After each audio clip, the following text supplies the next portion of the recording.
Police commissioner office સામે જૈનાચાર્યનો વિરોધ સત્યથી ઘણે દૂર છે. સુરત વેસુ શ્રી આગમો દ્વારક ધાનેરા ભવન જૈન સંઘમાં સંઘ સ્થાપક પૂજ્ય પ્રવચન પ્રભાવક આચાર્ય શ્રી સાગરચંદ્ર સાગર સુરેશ્વર મહારાજ સાહેબ ઓળીની આરાધનાથી શ્રી સંઘની વિનંતીથી વધાર્યા છે. છેલ્લા કેટલાક સમય બિનજવાબદાર અનધિકૃત વ્યક્તિઓ દ્વારા પૂજ્યશ્રીને બદનામ કરવાના અવનવા પેંતરા રચાયા છે. આજે પોલીસ કમિશનર ઓફિસ પાસે કેટલાક બહેનોએ વિરોધ પ્રદર્શન કર્યું હતું. બહેનોએ શાસન રક્ષાનું કામ કહીને વિહાર ગ્રુપ મહિલાઓમાં એક મેસેજ મૂકવામાં આવ્યો હતો. તેથી બહેનો પહોંચ્યા હતા ત્યાં આ વિરોધ પ્રદર્શન કરવાનું છે તેની જાણ થતાં તેઓ આવેદન આપવા પહેલાં જ નીકળી ગયા હતા. તેઓમાં વેસુ સંઘના બહેનો પણ હતા. તેઓએ જણાવ્યું હતું કે અમારા સંઘમાં પૂજ્ય શ્રી પ્રત્યે સૌને માન સન્માન અહોભાવ છે. ઉપાશ્રય દેહરાસરનું નિર્માણ પૂજ્યશ્રીના માર્ગદર્શનમાં જ થયું છે. પૂજ્યશ્રી ઉપર મૂકવામાં આવેલા આક્ષેપો બિનપાયાદાર છે.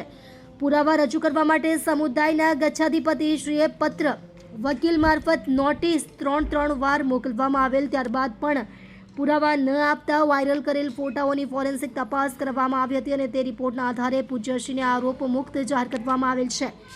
પાલડી પોલીસ સ્ટેશને પણ ફરિયાદ દફતરે કરવામાં આવી છે. કોર્ટમાં કેસ દાખલ કરવા અત્યંત જૂઠ્ઠા નિમ્ન કક્ષાના આક્ષેપો એફિડેવિટમાં લખવામાં આવ્યા છે કે જેમાં વેસુ સંઘનો ઉભાશ્રય પોર્નોગ્રાફીમાં વેચેલ ફોટોગ્રાફના પૈસામાંથી બનાવ્યાના આક્ષેપો કરાયા છે, જે નિંદનીય અને માત્ર બદનામ કરવાના ઈરાદાઓ સ્પષ્ટ કરે છે. આજે આપેલ આવેદનપત્રમાં પણ ટ્રસ્ટીઓ માટે ખૂબ ગંદા શબ્દો વાપરીને બહેનોએ પોતાની માનસિકતા જાહેર કરી છે. સંઘમાં પ્રતિષ્ઠાની પણ તૈયારીઓ જોરમાં છે. આ માટે પૂજ્ય શાસન પ્રભાવક આચાર્ય શ્રી અશોક સાગર સુરેશ્વર મહારાજ સાહેબ આચાર્ય નયનચંદ્ર સાગર સુરેશ્વર મહારાજ સાહેબ આચાર્ય શ્રી પૂર્ણચંદ્ર સાગર સુરેશ્વર મહારાજ સાહેબ 5/4/2026 રોજ પધારેલ છે. છેલ્લા કેટલાક સમયથી મને લઈને કેટલાક માણસોએ એક વિવાદ ઊભો કર્યો છે. એમાં આજે મને ખબર પડી કે કેટલાક બહેનો પોલીસ કમિશનર પાસે ગયા હતા.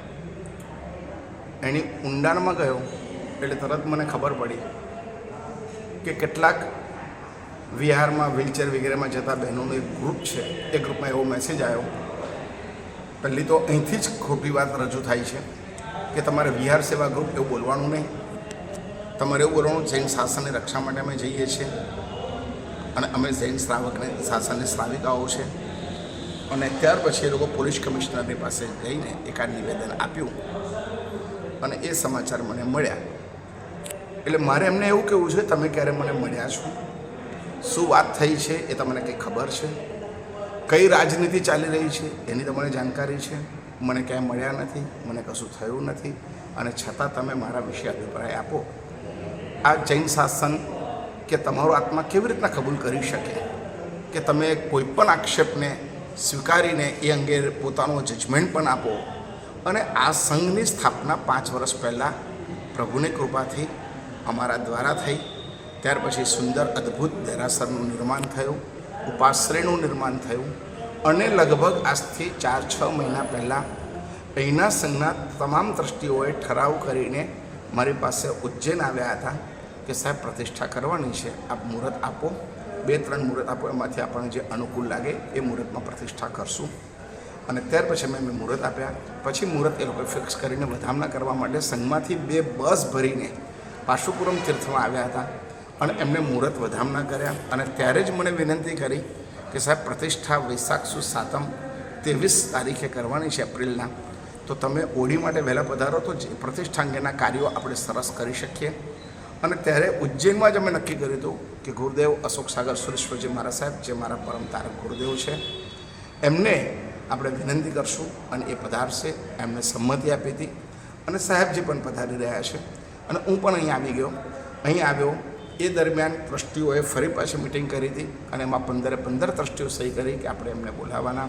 આપણે વિનંતી કરી છે. એ ઠરાવની કોપીઓ મારી પાસે છે. અને ત્યાર પછી હું અહીં આવ્યો. સરસ રીતે ભવ્યતાથી સામેલ થયું, ભગવાનનો પ્રવેશ થયો. અત્યારે ખૂબ સુંદર પ્રવચનો ચાલે છે. 350થી ઉપર માણસો આવે છે. 200-250થી વધારે આંબેલ તપની ઓળી અને આંબેલો થઈ રહ્યા છે. સંઘમાં બિલકુલ સરસ મજાનો માહોલ છે, જે વર્ષોથી હતો એ જ માહોલ, એ જ લાગણીઓ અને એ જ ધર્મ આરાધના અંગેનો ઉત્સાહ જોવા મળે છે. પછી અચાનક આવું કરવાનો મતલબ શું? 2 દિવસ પહેલાં 6-7 છોકરાઓ આવીને પણ અહીંયા આવું કંઈક શું કરી ગયા, છમકલું કરી ગયા અને મીડિયામાં ગમે તેમ છપાયું કે પથ્થરમારો થયો. આખો સંઘ એ ઘટનાને નિંદે છે. સંઘે એનો ખુલાસો પણ પોતાના ગ્રુપમાં કરી દીધો છે અને આજે પણ આવી ઘટના થઈ. હકીકતમાં ચતુર્વેશી સંઘ એ અમારો મા બાપ છે, સાધુના શ્રાવક અને શ્રાવિકા અમારી મા બાપ છે. એમને સત્ય જાણવા માટે પણ પહેલાં એકવાર આવવું જોઈએ, અમને મળવું જોઈએ, વાત જાણવી જોઈએ અને પછી એમને કોઈ પણ વાતની રજૂઆત કરવી જોઈએ. ખાલી કોઈના કહેવા દ્વારા અને જે કહી રહ્યા છે એ લોકોને તો અમારા ગચ્છાધિપતિશ્રીએ એકવાર પત્ર લખ્યો, અશોક શાહ મહારાજ, પૂર્ણ સમાજ, અક્ષય સમાજ, લબ્ધિ સમાજ, આ બધાએ સહી કરીને એમને કીધું તમે આવો અને તમારી પાસે જે બી ડોક્યુમેન્ટ હોય એ આવીને મને આપી જાઓ, સહી કરીને આપી જાઓ અને એના ઉપર અમે કરીએ. એક ડોક્યુમેન્ટ આપ્યો, કોઈ જવાબ એનો એક પણ ડોક્યુમેન્ટ ના આવ્યો, એનો જવાબ ના આવ્યો. રિમાઇન્ડર પત્ર લખ્યો, ત્રીજી નોટિસ અમે આપી, વકીલ થ્રુ આપી અને એમાં મેં કીધું કે 5-3 એના આધારે અમે આખો રિપોર્ટ કાઢશું અને એ રિપોર્ટ જે હશે એ તમારે અમારે માન્ય કરવાનો રહેશે. એ રિપોર્ટ એ લોકોએ કશું ના આપ્યું. છેલ્લે એમને જે મોકલાયેલા ફોટા હતા એ ફોટાને અમે FSLમાં મોકલ્યા અને એનો રિપોર્ટ આવી ગયો અને એમાં સ્પષ્ટ લખી દીધું કે આ બધા ફોટાઓ આવી રીતના કરવામાં આવેલા છે, મેન્યુપ્યુલેટેડ છે. અને ત્યાર પછી ગચ્છાધિપતિ, કેટલાક શ્રાવકો, કેટલાક આચાર્ય ભગવંતો એ બધાની સલાહ લઈને એ બધું રિસર્ચ થઈને એમને એક જાહેર નિવેદન બહાર પાડી દીધું ચતુર્વેશ સંઘ યોગ્ય કે હવે આ પુરાવાના આધારે કોઈ પણ વિવાદ રહેતો નથી અને છતાં પણ હવે સાગર જમાને બદનામ કરવાની કોશિશ કરશે તો અમે અમારા શ્રાવકો દ્વારા એમનો પર બદનક્ષીનો દાવો કરવામાં આવશે. આવું એમણે લખ્યું છે. આ એનો પત્ર છે, આ એમની બંનેની સહીઓ છે. ત્યાર પછી જે પુણ્યાત્મા આ કામ કરી રહ્યા છે અને જે હું કહી રહ્યા છે, આજે એમને પોલીસ નિવેદનમાં આપ્યું કે 2 FIR થયેલી છે, એક પણ FIRની કોપી મારી પાસે આવી નથી. એટલી આગળ વધીને હું તો એમ કહું છું કે એમને પોલીસ સ્ટેશનમાં ફરિયાદ કરવા માટે ગયા હતા અને તે વખતે પોલીસે એમની તમામ સામગ્રી જોયા પછી 16/5/2025ના દિવસે પોલીસનો આ ડોક્યુમેન્ટ છે કે અમે અહીંયા પોલીસ ખાતે દફતર આથી કોઈ ફોટા ફરિયાદ કરવાની રહેતી નથી, તેથી ઉપરોક્ત અરજીઓ અત્યારે પોલીસ સ્ટેશન ખાતે દફતરે કરવામાં આવેલ છે.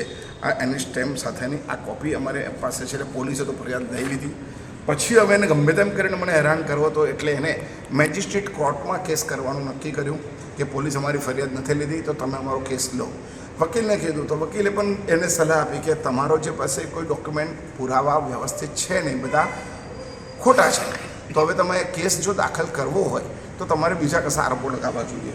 અને એ આરોપોના સંદર્ભની અંદર એમને જે કેસ દાખલ કર્યો એ કેસની અંદર એટલું ખોટાણું ચલાવ્યું કે એમાં એમને, કારણ કે કોર્ટની અંદર પૈસાના ગોટાળાને આવું બધું હોય તો જ એ કશું આગળ વધી શકે. તો એમાં એવું લખાયું કે સાગરચંદ્ર સાગરસુરી મહારાજ સાહેબે પોતાના અંગત સ્વાર્થ માટે ઉપયોગ કરીને સુરતમાં આવેલ વેસુ મુકામે આગમોદ્ધારક નામનો ઉપાસક બનાવે છે, જેમાં લગભગ 50 કરોડની માતબર રકમ વપરાયેલ છે. આવી એમને એફિડેવિટમાં લખ્યું. એવી રીતના બીજા કોકણમાં પાર્શુપુરમ તીર્થ, બીજા બધા તીર્થો અંગે પણ એમણે એવું લખી દીધું કે કરોડો રૂપિયા આવી રીતના વપરાયા છે. હું પોર્નોગ્રાફીમાં આવા બધા ફોટા વેચું છું અને એમાંથી બધું આવે છે. આ બધું તો હવે એમને કોર્ટમાં સાબિત કરવાનું રહેશે, પરંતુ કોર્ટમાં કેસ દાખલ કરવા માટે આવા ખોટા વસ્તુઓ રજૂ કરી, જ્યારે એનો આખો સંઘ જાણે છે કે આ ઉપાસને કેવી રીતના નિર્માણ થયો. અને જોલી, જસ, આ બધા લોકોએ તો સોનાની વીંટીઓ અને ચાંદીની વીંટીઓ પણ મૂકી છે. 500 રૂપિયા પણ અમે સંઘના માટે લીધા છે લોકો પાસેથી અને એમાંથી આ ઉપાસનું નિર્માણ થયું છે. લાભાર્થીઓની તકતીઓ લાગેલી છે. સંઘ બહુ સરસ છે. અમારા સંઘના ટ્રસ્ટીઓ માટે એક શબ્દ મૂક્યો છે. આજે એ લોકોએ, આ બહેનોએ વિવેક સંપૂર્ણ ભૂલી ગયા છે. એમને એવું લખી દીધું, આગમોદ્ધારક વેસુ જૈન સંઘના ટ્રસ્ટીઓ ગુંડા જેવા છે નહીં, સડકછાપ ગુંડા જેવા છે. જ્યારે અમારા સંઘના ટ્રસ્ટી પ્રમુખ સ્થાપનાથી લઈને આજ સુધી રહેલા મુકેશભાઈ ધાનેરાવાળા, અમારા મીનુભાઈ, અમારા અજયભાઈ દેપલા અને અમારા અત્યારે રાજુભાઈ, જેમને તન મન ધન એટલો સમયનો ભોગ આપ્યો છે, અને કાર્તિકભાઈ ટ્રસ્ટી જેમને દેરાસરમાં મુખ્ય લાભ લીધો છે, મૂલાક ભવને પ્રતિષ્ઠાનો લાભ લીધો છે, આ બધા જ હબક ખાઈ ગયા કે અમારા માટે આવા શબ્દો વાપરે તો એ બહેનોને આપણે શું કહેવું? એમને શું લાલચ આપવામાં આવી છે? તો એમને શું ટ્રીટ કરવામાં આવ્યા છે કે એમને આવું કહેવું પડ્યું અને આવું બોલવું પડ્યું? કારણ કે મેં એવું પણ સાંભળ્યું કે એવી ધમકી પણ આપી કે જો તમે નહીં આવો તો તમને ગ્રુપમાંથી કાઢી નાખવામાં આવશે, આવી પણ અમને ધમકી આપવામાં આવી. તો આવી રીતના જૈન શાસનની સેવાના બાને જૈન શાસનને અભરાજના કરવી ન જોઈએ. અને જે ભાઈ આ કેસ કર્યો છે એના માટે તેના સંઘના ટ્રસ્ટીને પ્રમુખે આ નિવેદન બહાર પાડ્યું છે કે એ જ જગત પરીખ જેમને ગયા વર્ષે અમદાવાદ ક્રાઇમ બ્રાન્ચે ધરપકડ કરી જેલમાં પૂરેલો, કેમ કે બીજે મેડિકલ કોલેજના 95 નિર્દોષ ડૉક્ટરોના ખોટા રિટર્ન ફાઇલ કરી દીધા હતા. હવે ક્રિમિનલ માણસને જૈન શાસન સુકાન કેવી રીતના સોંપાય? વિશ્વ નંદીકર જૈન સંઘને રાજનગર જૈન સંઘોનો તેમજ સર્વધર્મી ભક્તોનો સહયોગની જરૂર છે. એટલે એ માણસની રેપ્યુટેશન શું છે એના સંઘમાં એ પણ આ છતી કરે છે. અમારા આચાર્ય ભગવાન કીર્તિશ સુરેશ્વરજી મારા સાહેબ ઉપર પણ 12-15 વર્ષથી આ કેસ કરી રહ્યા છે, કોર્ટમાં ધકેલી રહ્યા છે. અમારા ગચ્છી અધિપતિએ જ્યારે નિવેદન આપી દીધું અને અમારા શિષ્યો જ્યારે અમારી સાથે છે, અમારા ભક્તો અમારી સાથે છે, આ સંઘ અમારી સાથે છે, આખો સંઘ ચાહે છે કે પ્રતિષ્ઠા કરવાની, તો આવી રીતના ફાલતુ શાસનની અવરાજના કરવી ન જોઈએ અને ખોટા પાપો બાંધવા ન જોઈએ એવી અમે ખાસ. આ સાહેબજીની વાતો સાવ ખોટી છે. અમારા સંઘમાં આજે અમારા 1100-1200 માણસોનો સંઘ છે, બધા જ એમની સાથે છે.